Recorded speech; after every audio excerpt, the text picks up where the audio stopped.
Thank you all for coming back. I really appreciate you all, as I always say, because I always do. But let me get into what I want to talk about today because I don't want to waste time doing all that stuff. Even though I will say, tell 50 friends to tell 50 friends. If you want to reach out to me and Reggie. Yeah, that Reggie at either datingwhileadulting.com, that's our website, or you can email us at, which is probably the better way to go, myself at Michael at datingwhileadulting.com, or Reddenbush at datingwhileadulting.com if you want to reach out to Reggie. If you know Reggie hasn't been on camera for as long as I can remember, still, you might want to ask him a question, talk to him, whatever. Anyway, enough of that. Okay, so let me get into this show, this episode. Let me start by saying that this podcast, it doesn't usually get into the social media topical clickbait stuff. And part of the reason for that is because with literally thousands of podcasters, if not millions at this point, podcasters, influencers, social media people, and everyone else offering all kinds of different opinions, partially because people don't want to get jobs anymore, which I can't really knock the hustle.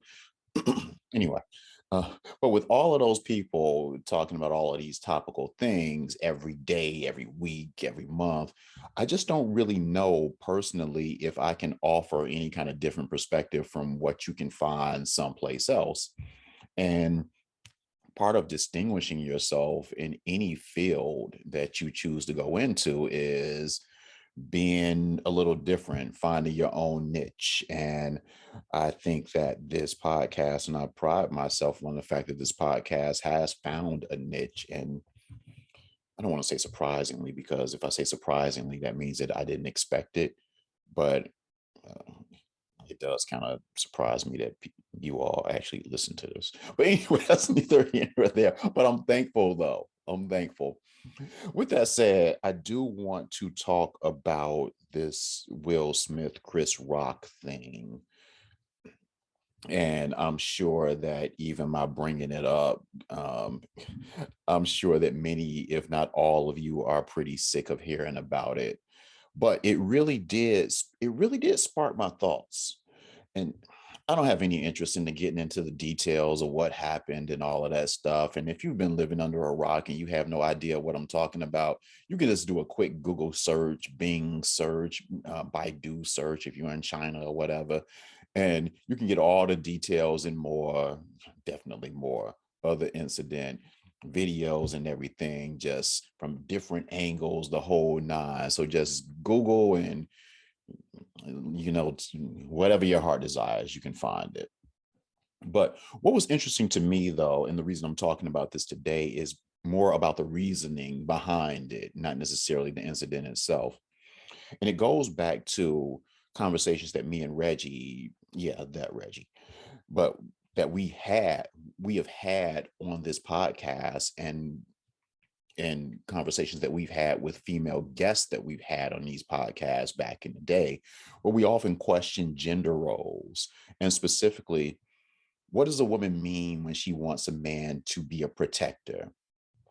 You hear a lot, protector and provider, and those words, specifically the protector one, is very common amongst women in the Black community.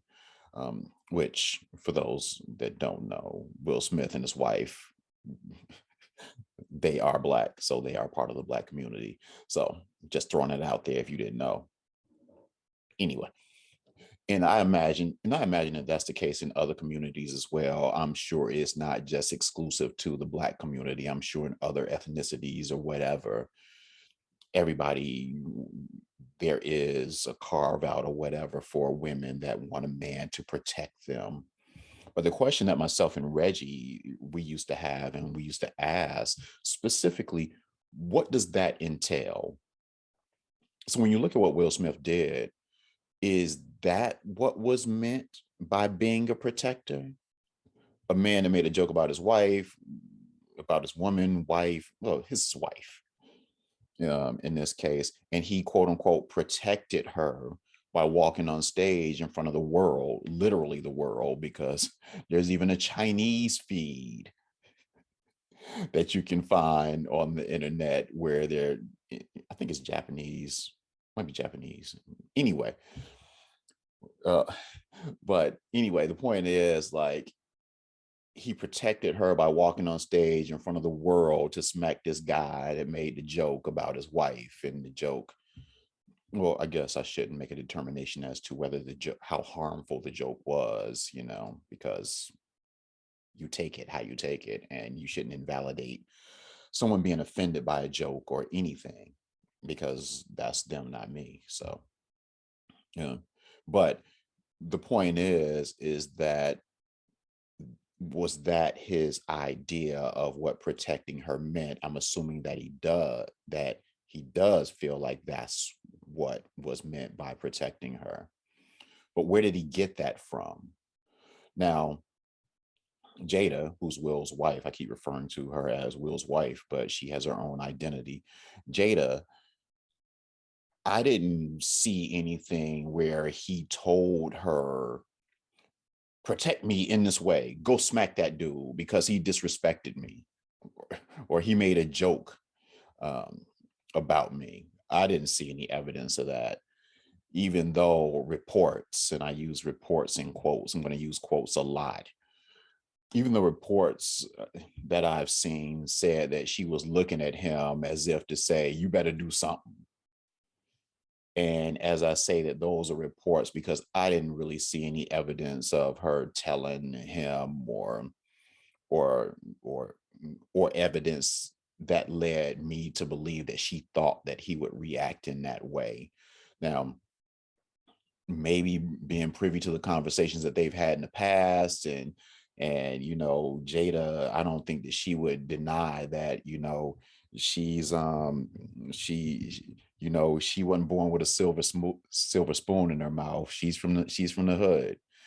And so hood thinking usually means you handle stuff in a violent way oftentimes. But with that said, giving her the benefit of the doubt and not having heard her speak about it, I don't want to put that on her as not making him do it, but compelling her to protect him in that way. But with that said, he felt that he needed to protect her in that way. So, did so to that point, did Will, because like me, Reggie, and many other men didn't really know or don't really know what a woman, in this case, Jada, his wife, means when she wants to be protected, me using quotes again, he made assumptions of what protecting his wife, again, using quotes, meant. And as such, he jeopardized his career to protect his wife. Okay. On this podcast, one of the things that I've dwelled on, and I really harp on this a lot because I think it really is important when talking about relationships and what make them successful, is finding clear criteria as to what many of these vague dating relationship terms mean, like being a protector, like being a provider. What specifically does that mean? And when me and Reggie, we've had women on the show and just asking women in our personal lives, specifically, what do these terms mean to them? You don't get clear answers usually. A lot of the responses have been more like, well, I can't really explain it, but I know it when I see it, almost as though you should read their mind, you should just know.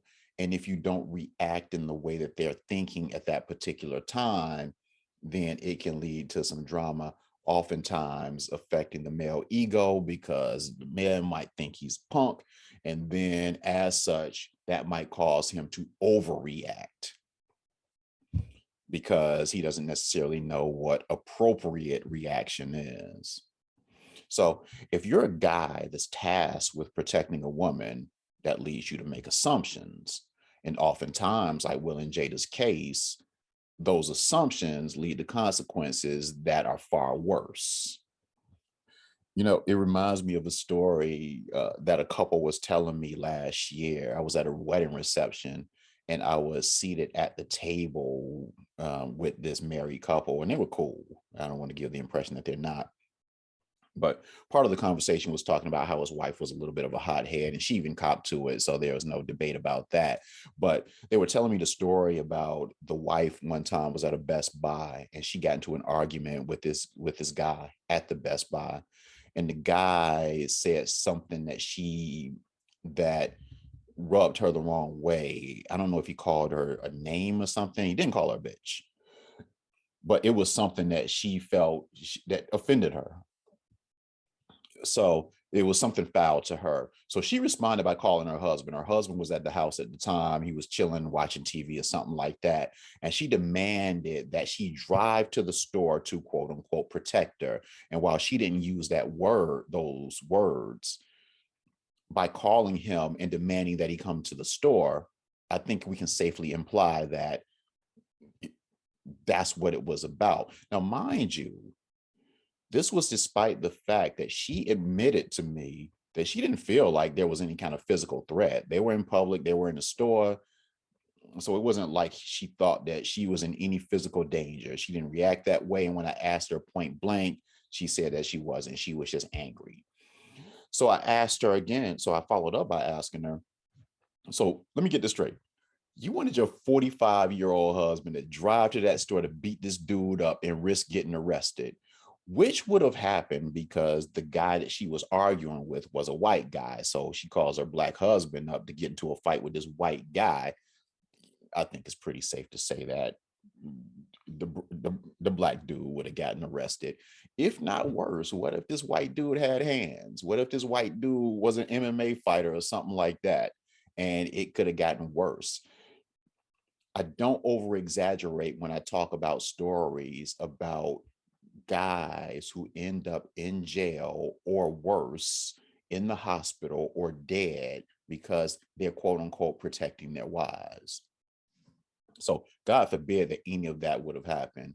And the funny thing, the funny thing about it is what actually wound up happening was he wound up driving to the store. And when he got to the store, the dude was still there. I think she was outside. He was still in the store. She walks him inside and they find the dude. And he walks up to the dude and he walks up to the dude and he's like, look, man, I don't want any drama.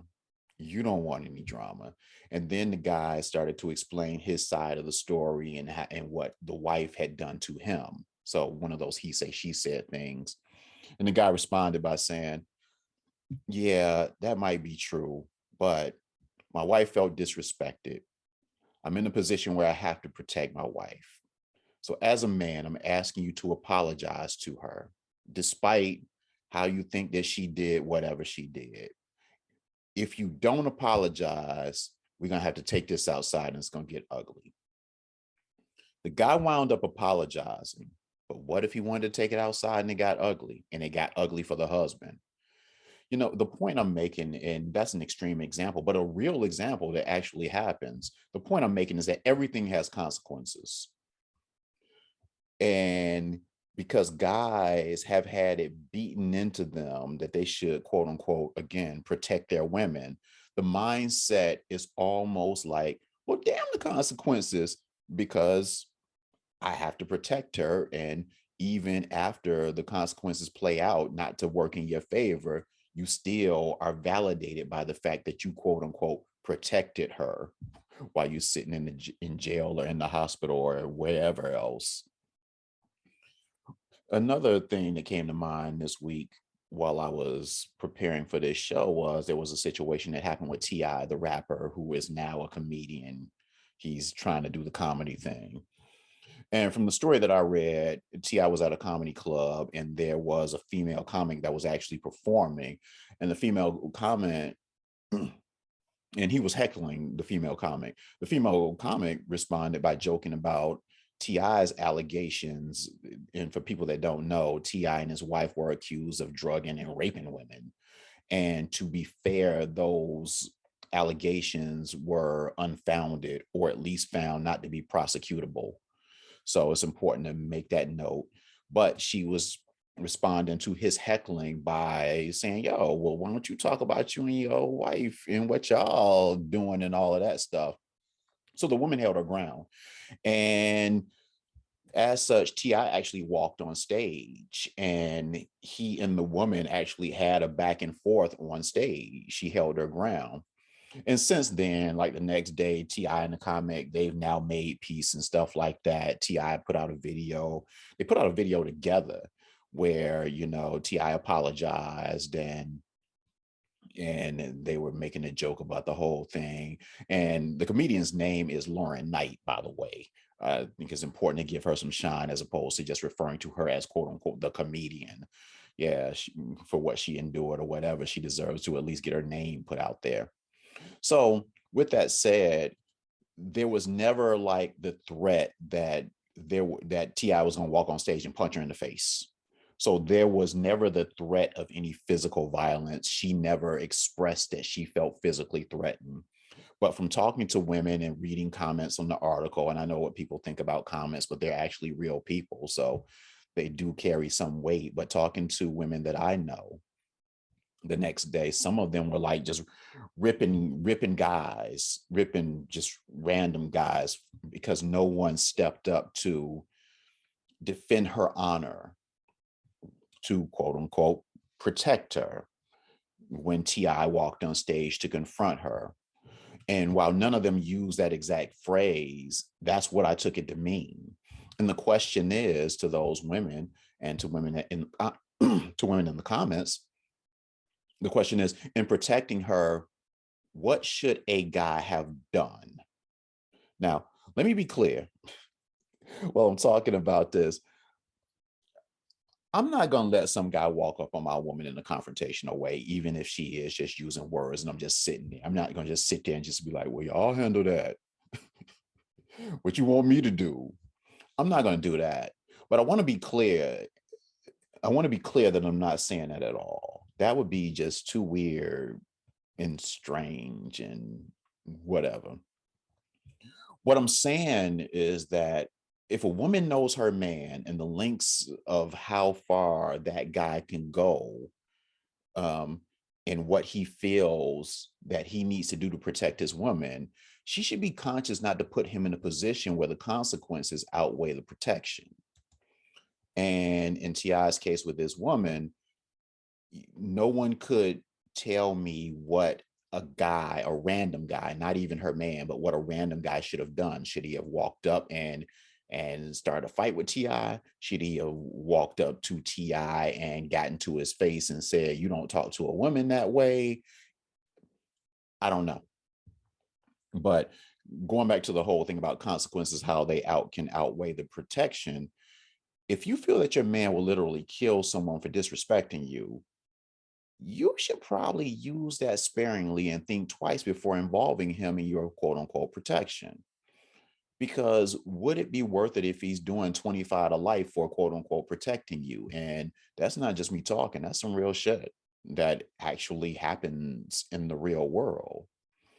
Or in Will Smith's case, the consequences of protecting you, quote unquote, is it worth him losing millions of dollars, movie roles, and all of that stuff?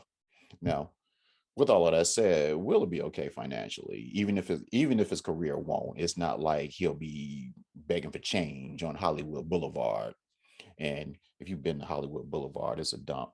But anyway, but the question is again, was it worth it to fulfill that vague obligation of what protecting his woman was?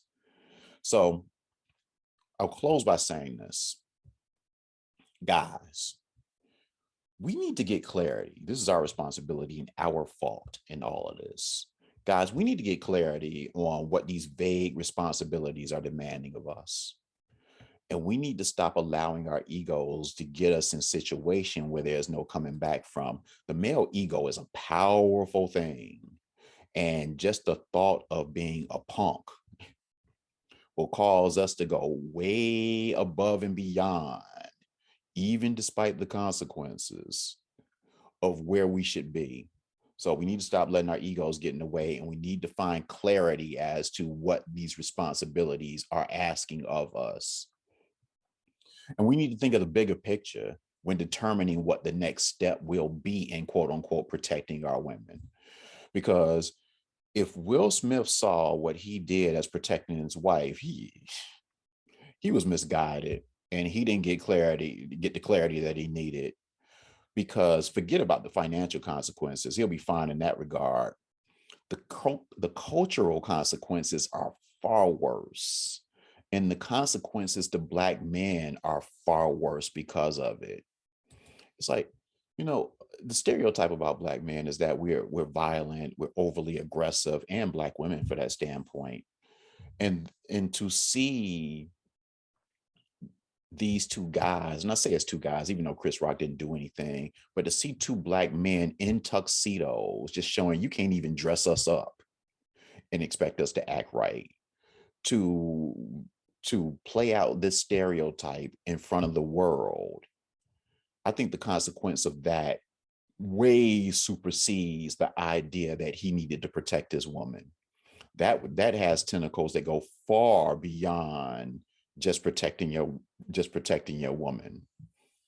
And that is part of, well, it's an ego thing. And it is not getting clarity of what the person expects of us. Yeah. And let me be clear once again. I'm not saying that he shouldn't have done anything. Again, like the T.I. example, I'm not saying you should just sit back.